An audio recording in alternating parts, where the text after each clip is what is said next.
Nakokontrol natin ang ating diet, nakokontrol natin ang ating food intake, ang ating rest, nakokontrol natin ang ating exercise, ang ating lifestyle. Be as healthy as you can. Because when difficulties come, health always comes handy. Marami pong mga leaders sa crisis ng kanilang leadership na taon na sila'y may mga sakit.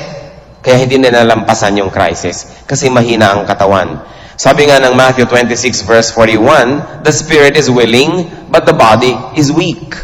Iba naman yung konteksto ng original paggamit nito, but the universal idea behind the verse is still the same. That there are moments when the spirit is willing, but the body cannot follow. The body is weak. So, be as healthy as you can. Have a healthful lifestyle. Napaka-importante. Na pag dumarating yung hirap ng loob, mga problema, mga sakit ng buhay, tayo ay malusog at nakakaya ng ating katawan na dalhin ang mga kabigatan na ito. Pangalawa, save as much as you can. And we mean here, money. Save as much money as you can. Proverbs 6:6-8. Go to the ant, you sluggard.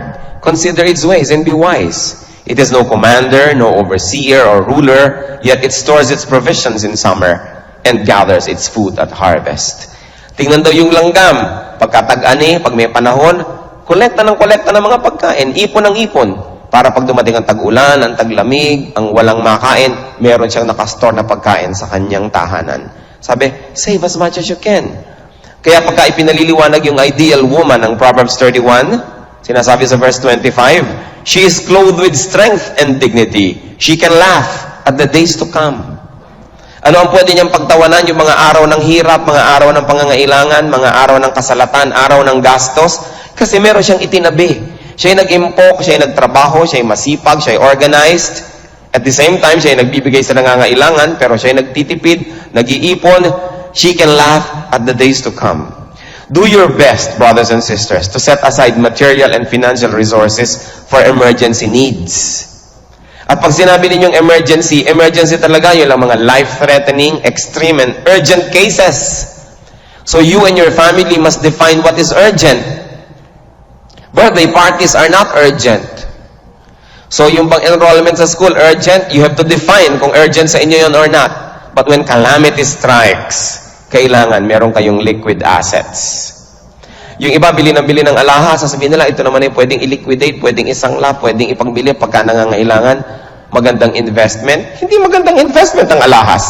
Kasi oras na kayo'y nangangailangan na at gipit na, kahit kanino nyo dalhin, pagkabarat-barat ng tawad, kasi alam namang nangangailangan kayo, at kitang-kita sa inyong itsura. At second, siguro hindi na uso yung itsura ng alahas na yun, kasi nagpapalit-palit din naman ng mga fashion yan. Kaya yung mga tao nagsasabing investment ng alahas, do not delude yourselves. When you have to sell them, kadalasan lugi. Have liquid assets, meaning cash, easily available cash. Not necessarily in your person, not necessarily in your home, dahil baka naman kayo hold upin dyan. Pero kung merong kailangan mo hospital, meron man lang kayong pang-down. Kung merong kailangang pangangailangan meron man lamang kayo na pambayad agad. Hindi yung nalulungkot na kayo, nasasaktan na yung loob nyo dahil merong nahihirapan, merong may sakit, merong kailangan ng ambulansya. Wala kayong pambayad. Nadodoble ang lungkot. Iba naman yung lungkot dahil kayo nag-aalala at nagmamahal. Iba naman yung lungkot dahil natatakot ka sa gastos o wala ka magasta. So as much as possible, have your insurance in many aspects of your life. Education, healthcare, accident, death, funeral, burial. Namamatay naman talaga tayo Iba na huwag natin pag-usapan yan. Bakit pa hindi ba natin pinag-usapan? Di kayo mamamatay. Dumadating, mabuting pinaghahandaan.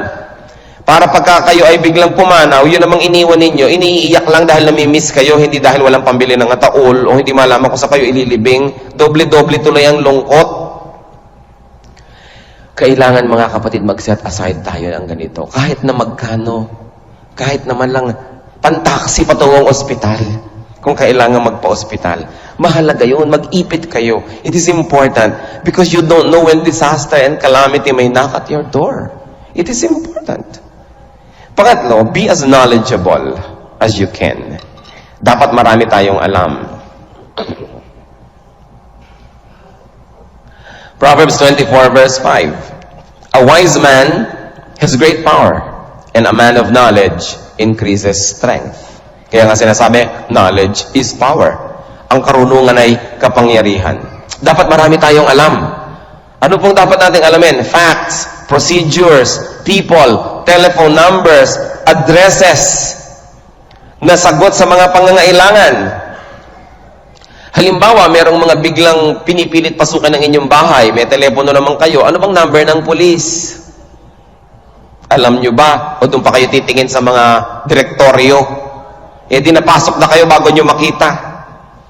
Kaya kailangan sa tabi ng telepono nyo, nandun ang number ng pulis, nandun ang number ng fire station, ng poison control. Alam nga namang may nakaing lason tong bata eh. Doon pa kayo magtatatanong, maghahanap kung saan nga ba tumatawag. At kahit meron na kayong mga telephone number niyan, mga kapatid, i-test nyo pa rin, tumawag kayo kahit hindi tunay yung emergency. Pero pag may sumagot, sabihin mo, ano lang po ito, drill.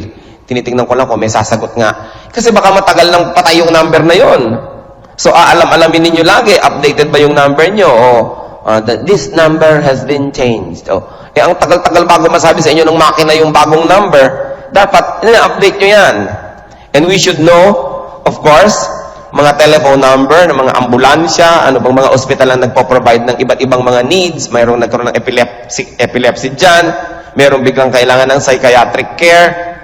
What? We've got to be ready. It's important.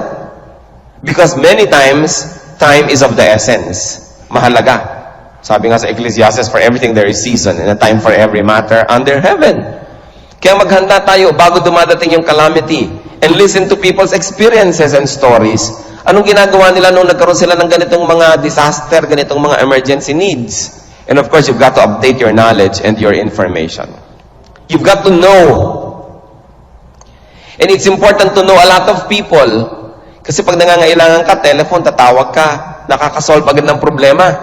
Importante. Lalo dito sa ating bayan, lahat personalan halos. Pagka hindi ka personal nakakilala, halos di ka pansinin. Kaya mahalaga tayo nakikihalubilo. Ano pa po ang paghahanda natin for difficult days, mga kapatid? Be as happy as you can. Be as happy as you can, whenever, wherever, however possible. Kailangan marunong tayo magsaya. At pag may kasayahan, makisaya tayo. Pagka mayroong mga pagdiriwang, may mga awitan, may mga indakan, tayo makisali so long as they are done in good taste. May mga kainan, habang may appetite tayo, makikain tayo, makisaya, maki-enjoy sa buhay. You know why? Yung kasayahan na naiipon natin, sa mga times ng kalungkutan, doon tayo nagwi-withdraw ng strength. Huwag kayong mahiya, huwag kayong matakot sumaya. Akala nung iba, pag banal ka, laki ka dapat Biyernes Santo. No, may Biyernes Santo, meron din Pasko. Iba-iba ang panahon. Ecclesiastes 7:14. When times are good, anong gagawin, church? Be happy. But when times are bad, consider, God has made the one as well as the other. Therefore, a man cannot discover anything about his future. Hindi mo alam ang future, hindi mo pwedeng ipangyabang yung malayo pa. So ngayon, kung may opportunity to be happy, be happy. Kailangan marunong ka magsaya. Kasi kung masaya na nga, malungkot ka pa rin. Paano pag malungkot na? Ano ka pa? Saan tayo kukuha ng lakas? Therefore, appreciate, enjoy, savor, celebrate the moment.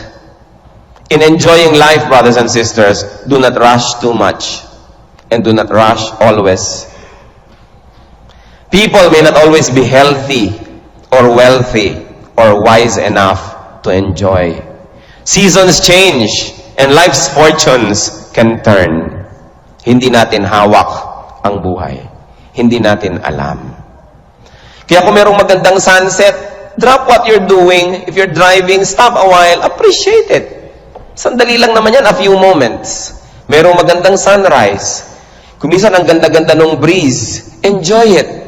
Kumisan kasama mo ang iyong pamilya, umiinom-inom kayo ng kape, sit down and talk a while. And enjoy life. Little things, little moments.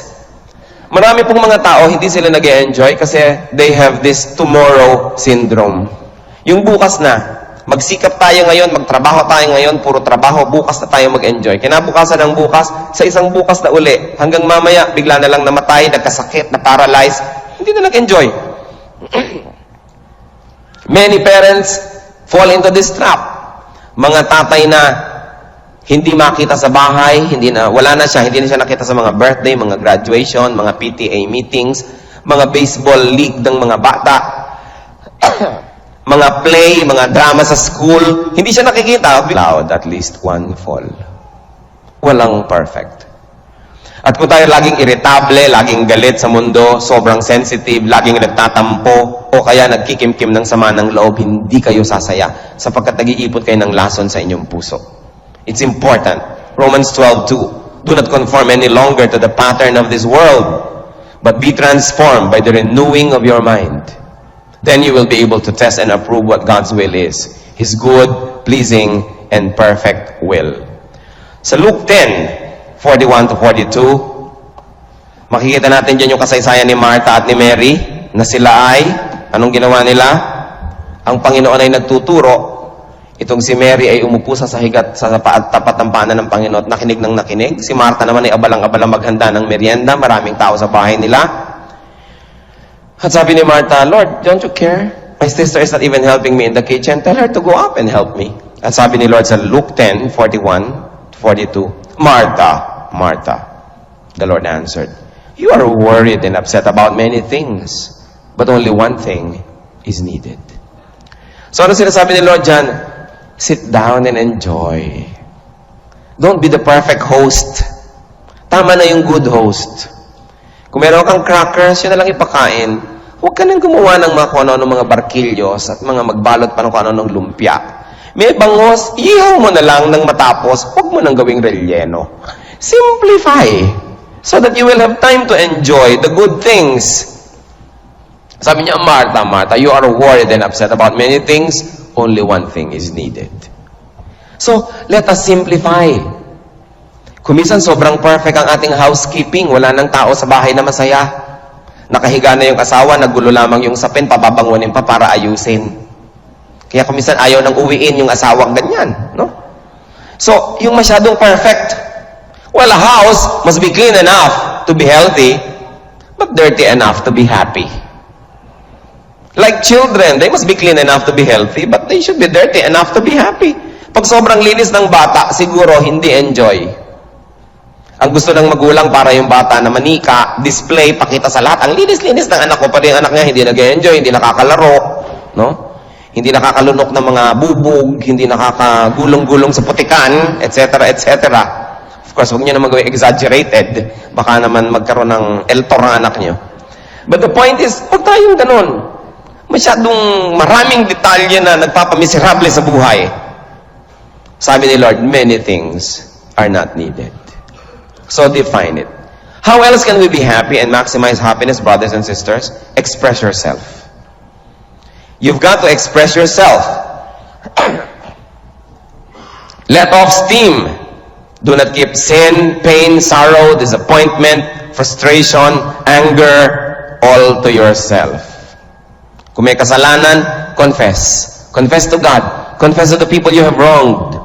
Kung meron tayo mga dinadalang mabibigat, mga kung ano-ano, mga lihim, confide in very reliable friends or other relatives. Kailangan meron tayong confidant. Kailangan tayong may nasasabihan. Nakita nyo? Sino ba sa inyo nagluluto na gumagamit ng pressure cooker? O, di ba meron niyang sisingaw-singaw? Kanya guys, may singaw-singaw yung usok. Hindi pwedeng hindi nyo pasingawin yan. Sasabog ang pressure cooker nyo. Pati kayo ay sasabog. At maraming tao, para silang pressure cooker. Nag-aantay lang ng oras na sasabog. Kasi, hindi nakakahinga. Kung may problema kayo, magandang naihihinga nyo. Huwag naman kayong si indaing, no? Indaing ng daing kahit kailan na lang, kahit saan na lang. Yun na may napakahirap din kasama. Pero yung meron kayo na pagsasabihan, na dapat we are able to unmask ourselves, to show our true selves at least to one or two people on earth, na kung ano yung ating mga worries, insecurities, mga fears, nasasabi natin. Do not pretend like you're a superman or a superwoman. Because if that happens, you will be on denial all the time. ide-deny natin na may problema, parang, kumusta ka? Okay lang, kayang-kaya ko. Pero bigla-bigla na lang natutumba, naninigas, o kaya ay bigla-bigla na lang, Crispin Basilio. Kasi, hindi naman kaya eh. Huwag kayong magkaya-kayanan. Kailangan hindi tayo natatakot mag-admit ng ating mga weaknesses. Pupunta tayo sa tao, ipag-pray nyo naman ako, nanghihina ang aking loob, o nanghihina ang aking katawan, o hindi ko makaya yata itong mga dala kong problema. Napakahalaga nun. Lalo yung kasalanan na kinikimkim, malaking sumira yan ng ating kalooban. Psalm 32, 3-5. When I kept silent, my bones wasted away through my groaning all day long. For day and night your hand was heavy upon me. My strength was sapped as in the heat of summer. Then I acknowledged my sin to you and did not cover up my iniquity. I said, I will confess my transgressions to the Lord, and you forgave the guilt of my sin. Napakahalaga po yung nagtatapat ng kasalanan, humihingi ng tawad sa Diyos o sa kapwa. Sapagkat yung kasalanan natin na hindi natin naihingi ng tawad, dala-dala natin, napakabigat. Alam nyo man o hindi, dala nyo yun. Parang sinisipsip daw ang lakas niya kung paano sumisipsip ang tag-init ng lakas ng isang tao.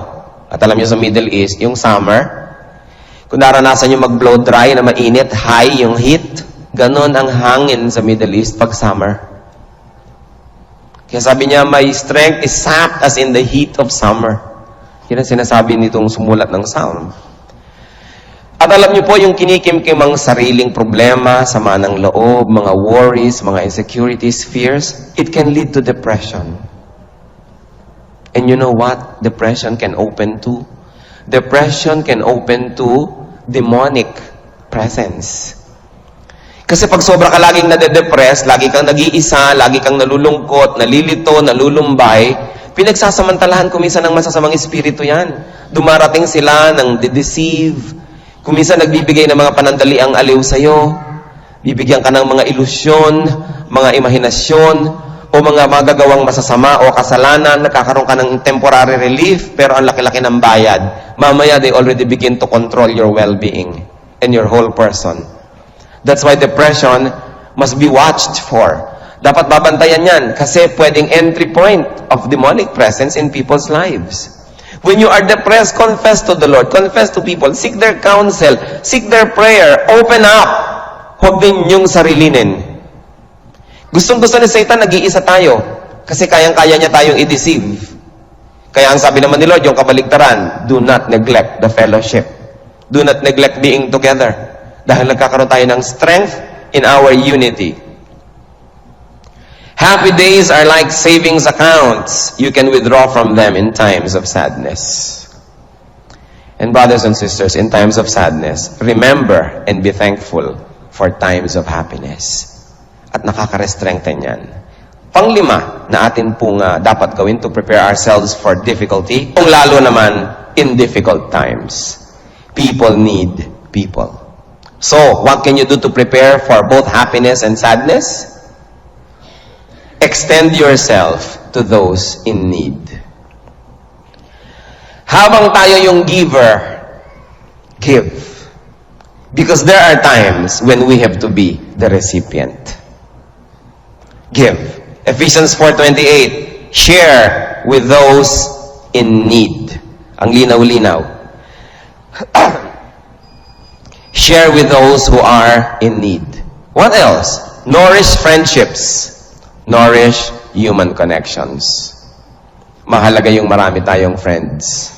Kung hindi man napakarami, meron ka mang 2 or 3 close friends. It's important. Proverbs 27:10. Do not forsake your friend and the friend of your father. And do not go to your brother's house when disaster strikes you. Better a neighbor nearby than a brother far away. Hindi po sinasabi huwag kang pupunta sa kapatid mo pag may pangangailangan ka. Ang sinasabi, huwag kang pupunta sa kapatid mo kung malayo yung bahay niya. Pumunta ka na lang sa kapitbahay mo kasi nandyan na yung disaster.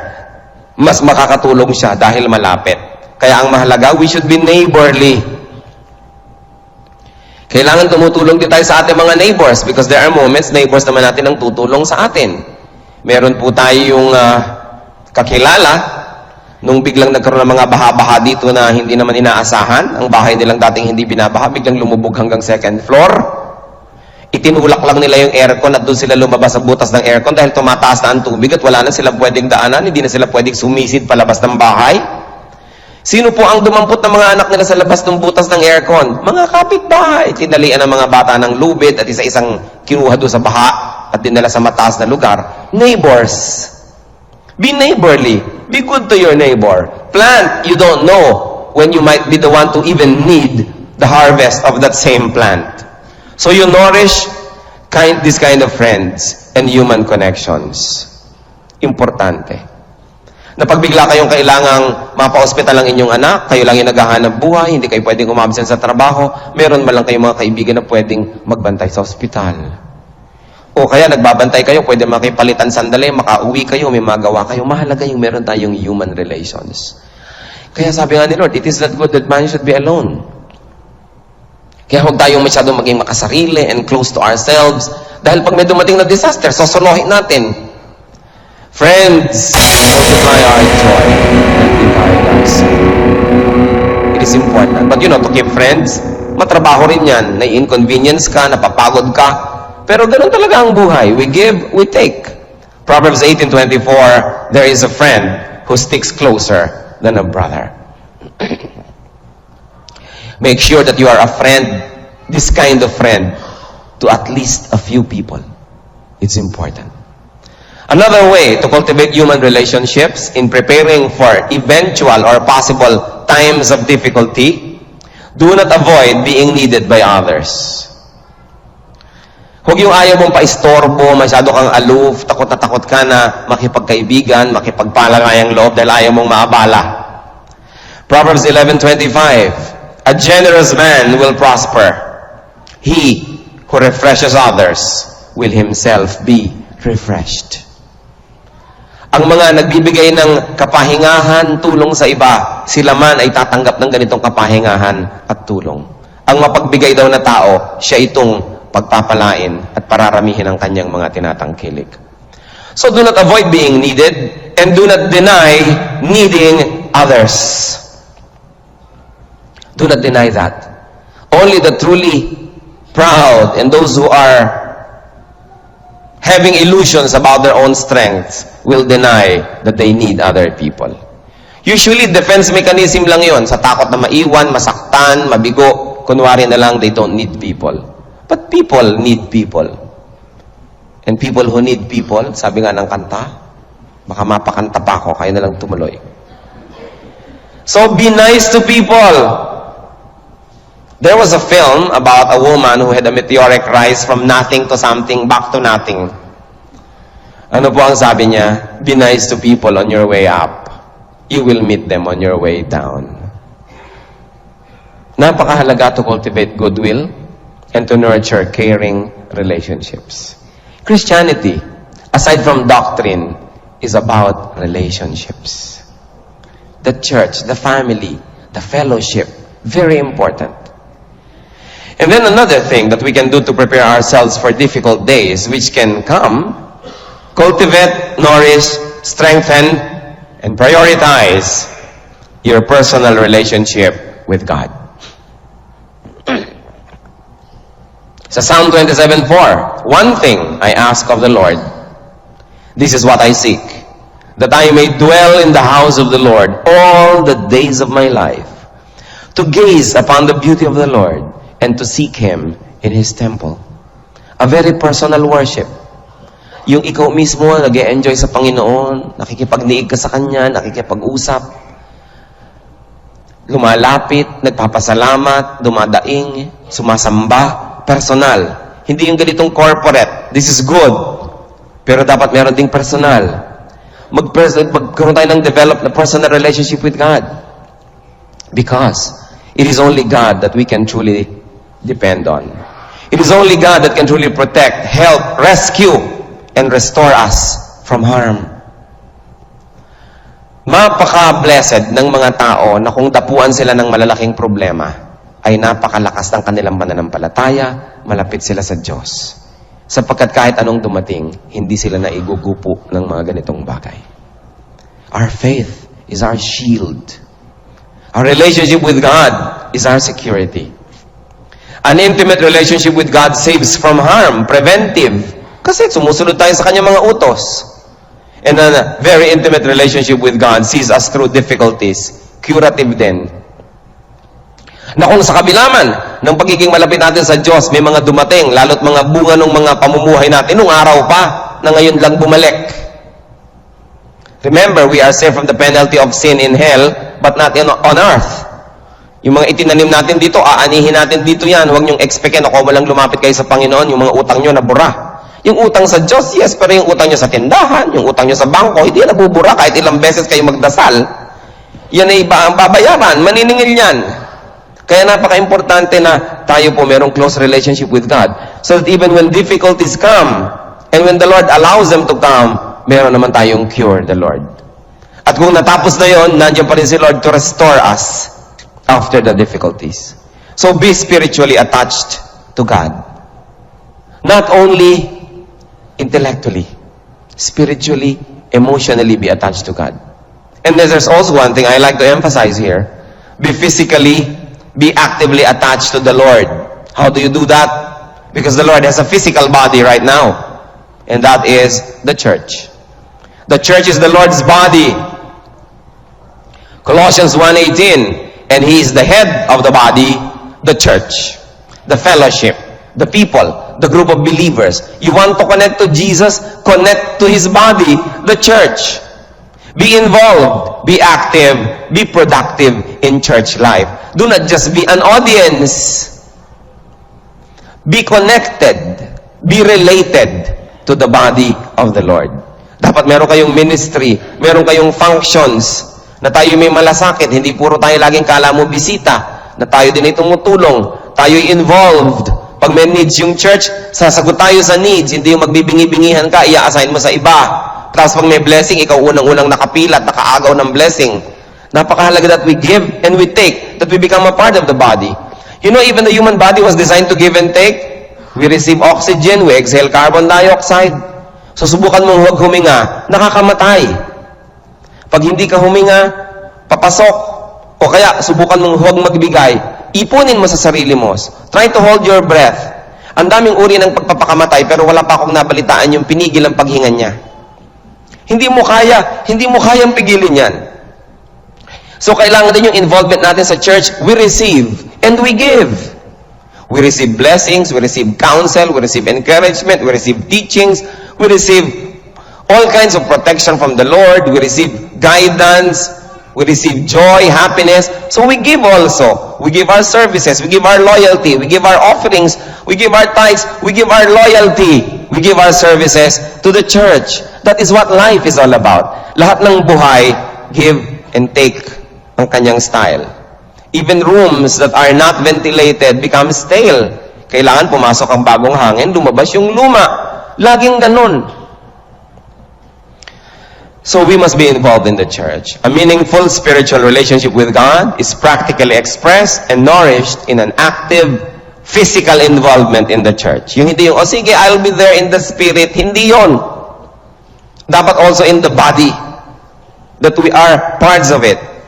The church, brothers and sisters, we are talking about preparing ourselves for difficult days.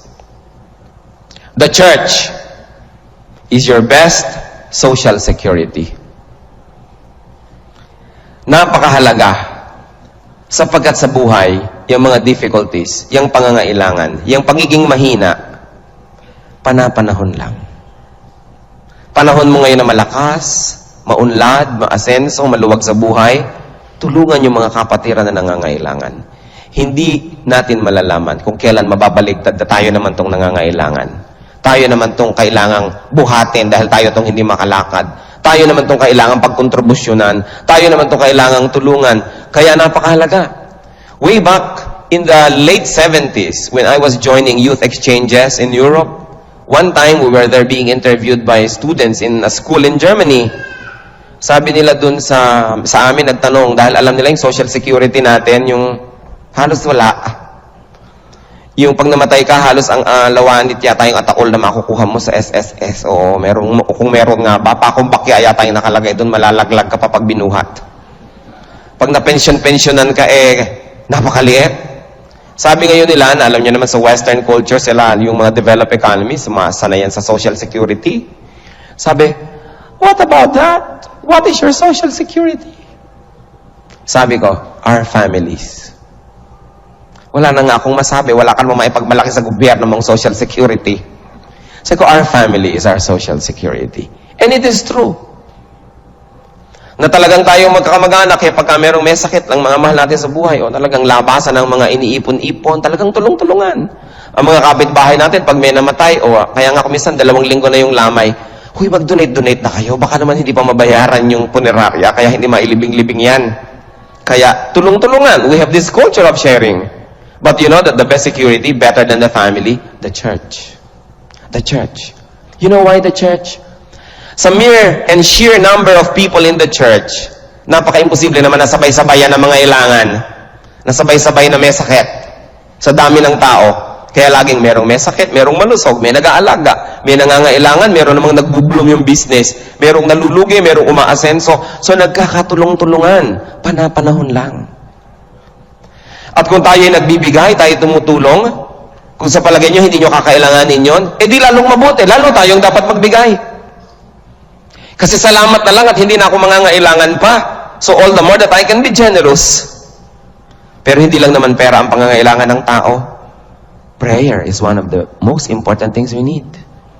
I have mentioned last time, and let me mention it again, that even in experiments in the United States, in some hospitals there, napatunayan nila yung mga pasyenteng maraming nagdadasal para sa mga pasyenteng yun ang mabilis gumaling, less infection, at nagre-respond sa medication very positively. Meron sila mga pasyenteng pinaghiwa-hiwalay, hindi alam ng mga pasyente. Yung group 1, kinuha nila na magpe-pray. Yung group 2, wala. Yung group 1, naglusugan at naggalingan. Kaya sabi nila, it now can be scientifically proved. All things constant under laboratory control. Iba talaga yung may prayer. Iba yung support ng prayer.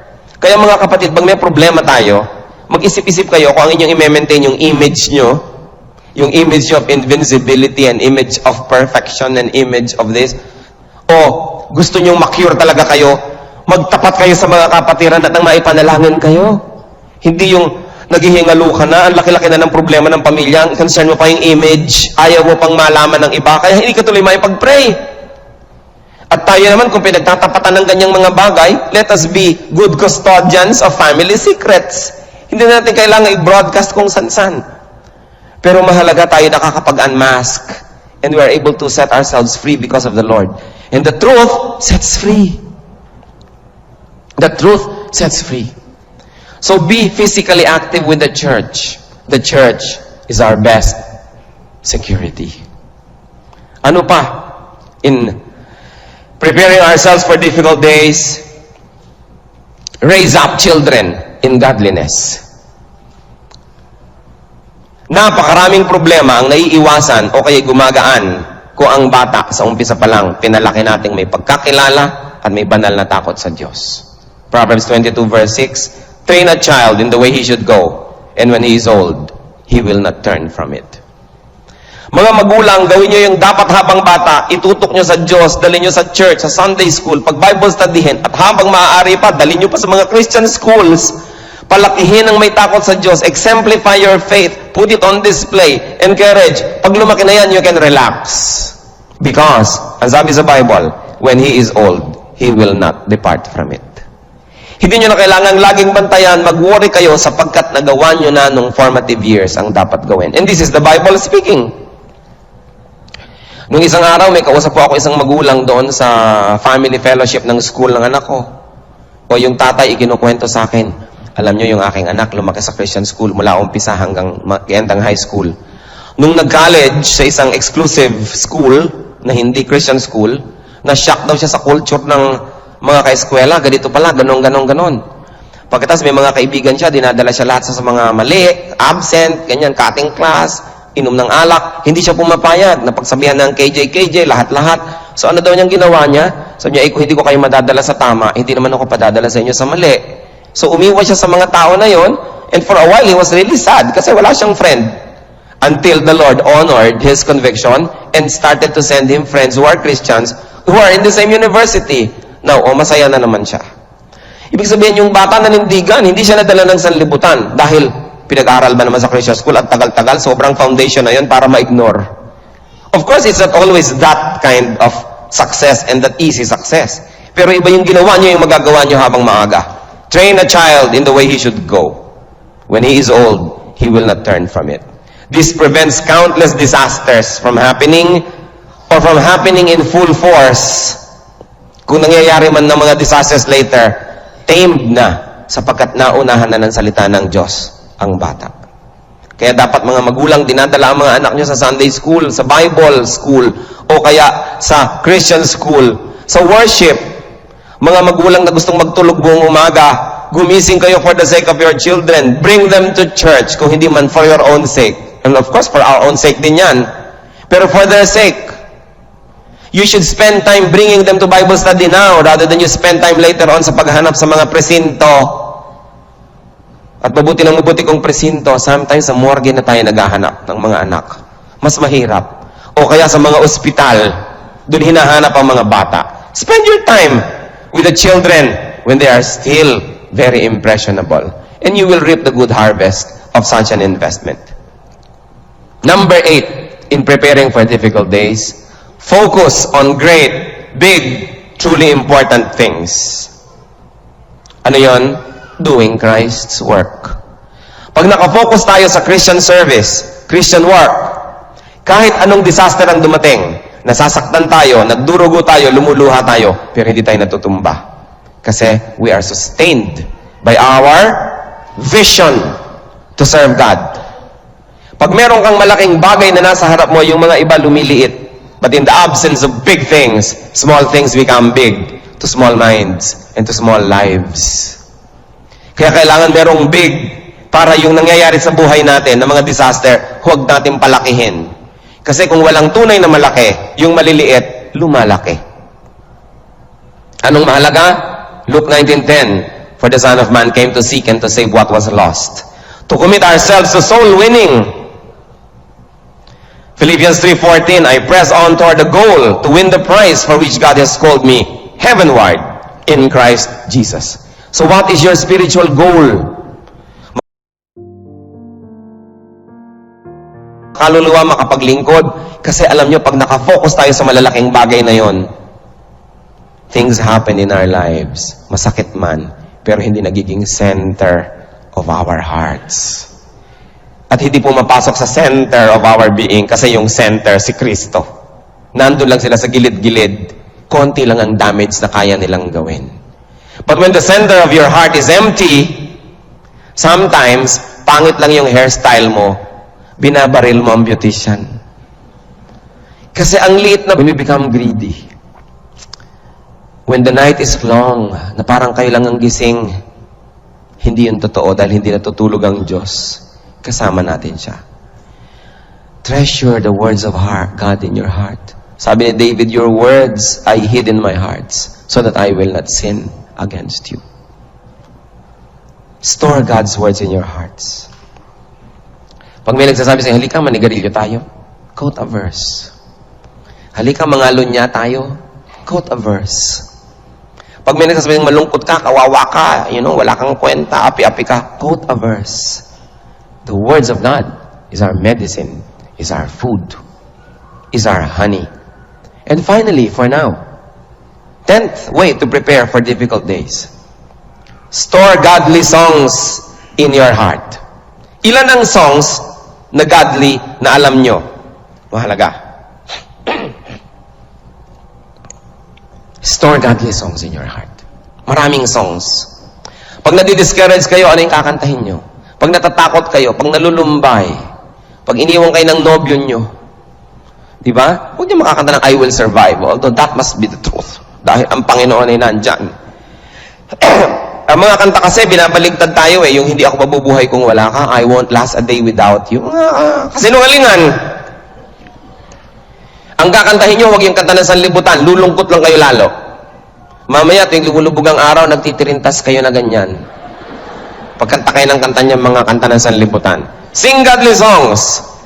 Psalm 77 verse 6. I remembered my songs in the night. My heart mused and my spirit inquired. So you must have in your heart and you must memorize and always sing songs of joy, songs of thanksgiving, of worship, of trust and faith, of surrender and submission to the Lord, songs of deliverance and God's victory. Psalm 32 verse 7, you are my hiding place. You will protect me from trouble and surround me with what? With songs of deliverance. Alam niyo pa, very interesting story. Paul and Silas, in their most terrible time, instead of griping, they sang. Hinuli sila, binugbog, ikinadena, ikinulong, and they sang. Acts 16, 22 to 26. The crowd joined in the attack against Paul and Silas, and the magistrates ordered them to be stripped and beaten. After they had been severely flogged, they were thrown into prison, and the jailer was commanded to guard them carefully. Upon receiving such orders, he put them in the inner cell and fastened their feet in the stocks. Hindi lang sila nakakulong, doon pa sa kaloob-looban, kaila-ilaliman, at ikinadena pa sila sa dingding o sa sahig. Sobra naman pagkakakulong ang ginawa sa kanila. Yun ay matapos silang bugbugin at saktan. About midnight, Paul and Silas were praying and singing hymns to God. And the other prisoners were listening to them. Suddenly, there was such a violent earthquake that the foundations of the prison were shaken. At once, all the prison doors flew open and everybody's chains came loose. The miracles brought by songs of faith. Marami pong magpapatotoo sa inyo na sa mga kulungan ang madidinig nyo panaghoy, daing, iyak, mga pananangis, pagmumura, pagtutungayaw. Subalit kakaibang kulungan na ito ng ang ikinulong Kristiyano. Api sila. Sila yung mabubuting tao, hindi naman ikinulong dahil kriminal eh. Ikinulong dahil mabuti, dahil nagtuturo ng tungkol sa Diyos. So kung tutusin parang may chance na yatang magreklamo dahil nakulong sa hindi naman dapat makulong. Pero ano po? Sila'y umawit. Songs of praises, songs of worship, songs of adoration to God. So ano nangyari? Kumilos ang Panginoon. Nabuksan ang mga pintuan, nayanig ang buong kulungan at napatid pati mga kadena. Hindi lang nila, kundi pati lahat ng mga prisoners. You know why? Because they were all converted in the hearts as they listened to the songs. Kaya nga nung nabuksan ang mga kadena at nagiba ang mga pader, wala man lang tumakas sapagkat sila sa kanilang kalooban ay malaya na, hindi na sila kailangan tumakbo. They were set free by the songs of faith. Songs of people who were not happy. Songs of people who were not having a party. Songs of people who were in prison and suffering. Subukan nyo yan mga kapatid. Pag nalulungkot kayo, kumanta kayo ng mga awit ng Panginoon. Pag natatakot kayo, pag kinakabahan, pag nag-aalala, umawit kayo sa Panginoon. At kung meron pa kayong karaoke, sabayan nyo pa. Lagyan nyo pa ng choreography. Sasaya pa kayo lalo. Sapagkat yung singing and dancing to the Lord, it sets us free. There is something miraculous about this. Kaya ang sabi sa Ephesians 5:19, speak to one another with psalms, hymns, and spiritual songs. Sing and make music in your heart to the Lord. Music ministers to us. Fill your life with music. Invest in a few things. Maglagay kayo ng mga cassette player, CD player sa kwarto, sa banyo, sa sala, o kaya may mga speaker systems. These are things good to invest in. Kasi they can minister to you. Hindi yung kung ano-anong pinagagagastahan natin sa buhay. Difficult days may and can come, but they should not be permitted to needlessly devastate us. The Lord never abandons us. Isaiah 43 verses 1 to 3. But now, this is what the Lord says. He who created you, O Jacob, he who formed you and burdened, and I will give you rest. If you are weary and burdened now, go to the Lord. If you are not wearied and burdened now, we pray that it will not happen to you. But if it would happen, you know what to do? Sabi ni Lord, cast your cares upon me because I care for you. Come to me and I will give you rest. Let's bow before the Lord. Kung meron sa atin ngayon na merong mga difficulties, lumapit sa Panginoon. Mahal niya tayo. Di niya tayo pinababayaan. Sino man sa atin ngayon ang merong mga mabibigat na dalahin sa buhay, nais ko kayong ipanalangin, ipapanalangin kayo ng buong kapatiran. All you have to do is stand where you are. We were going to pray. We're going to seek the Lord's mercy and the Lord's assurance. Sino ang may mga difficulties, mga nabibigatan sa inyong mga dala sa buhay, nandito ang Panginoon. Hindi aksidenteng narito tayo. He's here to meet with us, to give us comfort, to give us hope, to give us a future, to give us strength. Ang Panginoon ay matapat, mahal niya tayo. Hindi natin kailangang dalhin mag-isa. Hindi natin kailangang sa tao lang umasa. Nariyan siya, sabi niya, cast all your cares upon me because I care for you. Come to me, all of you who are tired, who are burdened. I'll give you rest. Sino sa inyo mga pagod ang puso, pagod ang kalooban, pagod ang katawan?